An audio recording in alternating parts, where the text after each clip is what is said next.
If you've watched the previous two videos on ratios, rates, proportions, constants of proportionality, and determining them in word problems by either dividing in a table, looking at the word problem, or counting rise and then run,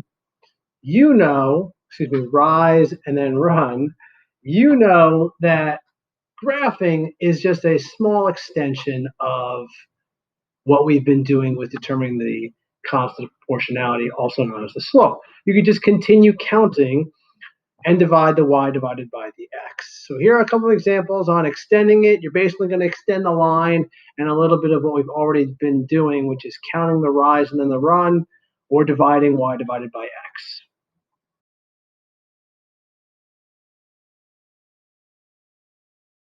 Up until now, we've been dealing with just proportional relationships, and they've explicitly told you that they are proportional relationships. In this instance, it's implied that it's proportional relationships, and you can tell that it isn't a proportional relationship for a couple of reasons. One, it goes to the origin, so it goes through the location at the very meeting of the y-axis of the x-axis. And also it is a straight line. It's a linear relationship that goes up and over at the same rate. Therefore, since it goes up and over at the same rate and it goes to the origin, it is a proportional relationship.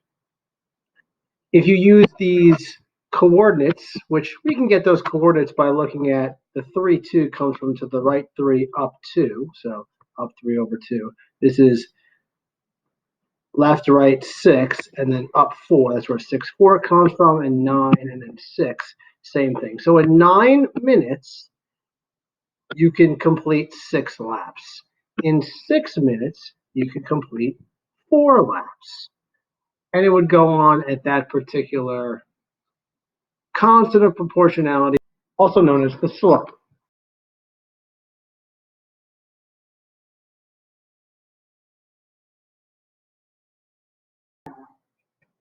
Now, how this fits into what we've already learned, we can take these coordinates and put them into the table.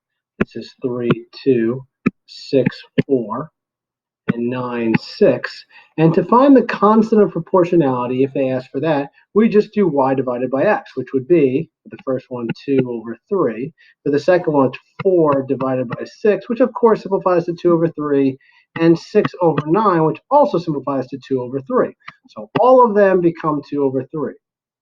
You also could have figured that out because if we rise 2, we go up 1, 2, and then we go over 1, 2, 3.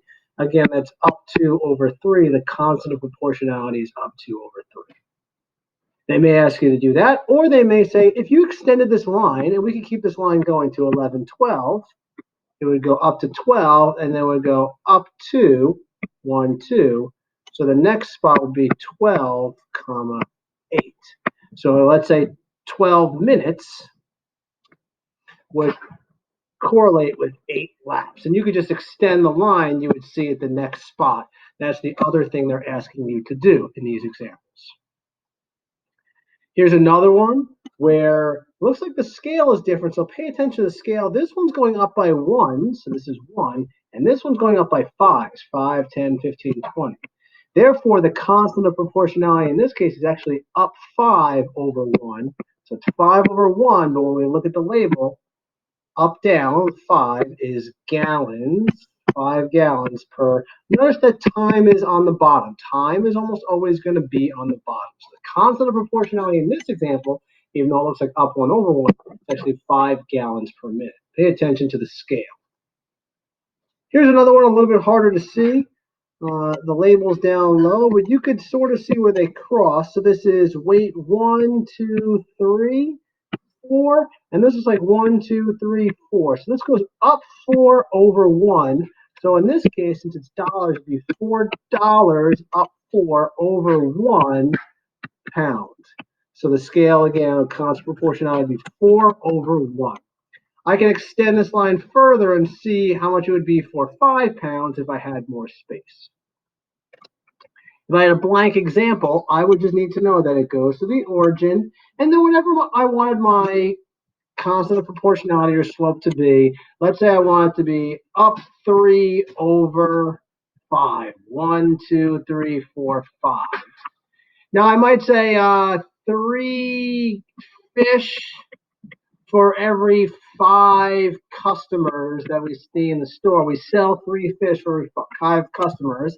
Then it might say, well, how many fish would I sell if I saw 15 customers? So how many fish? Well, I can keep this going up 3 over 5, and then I go another 1, 2, 3 over 5, which would be, of course, 6 fish.